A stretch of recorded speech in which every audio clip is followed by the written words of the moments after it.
السلام علیکم، آپ کا میزبان سید حسنین۔ تو آپ دیکھ رہے ہیں ناظرین الرٹ پاکستان۔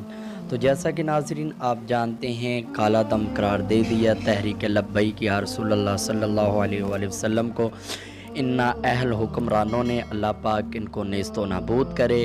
ہمارے پاس تو ان کے لیے دعا کی بجائے بد دعائیں نکلیں گی جب تک یہ مسلمانوں پر اور اس تحریک پر ظلم کرتے رہیں گے، تو ان کے لیے ہم سب کے زبانوں پر ان کے لیے بد دعائیں ہیں۔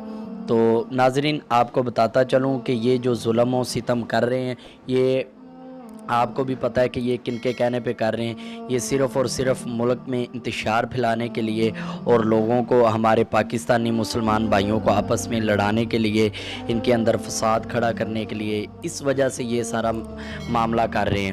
تو تحریک لبیک یا رسول اللہ صلی اللہ علیہ وسلم کو کالا دم قرار دینے والے یہ ہوتے کون ہیں؟ انہوں نے کس بنا پر تحریک لبیک یا رسول اللہ صلی اللہ علیہ وسلم کو کالا دم قرار دیا؟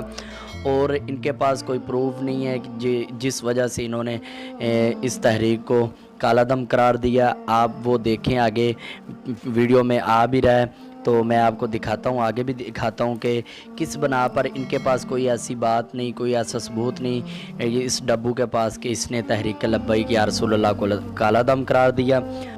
ناظرین جب وکیلوں نے پوچھا کہ آپ نے کس بنا پر اس تحریک کو کالا دم قرار دیا، تو اس ڈبو کے پاس کوئی جواب نہیں تھا، خاموش ہو کے بیٹھ گیا، چپ کر گیا، کیونکہ اسے پتہ تھا میں نے بلا وجہ ان کو کالا دم قرار دیا ہے۔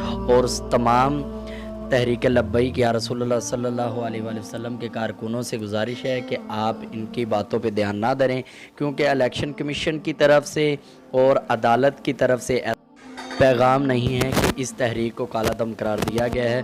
تو ناظرین آپ کمنٹ میں اپنی رائے کا اظہار ضرور کریں اور ویڈیو کو لائک ضرور کریں اور چینل کو سبسکرائب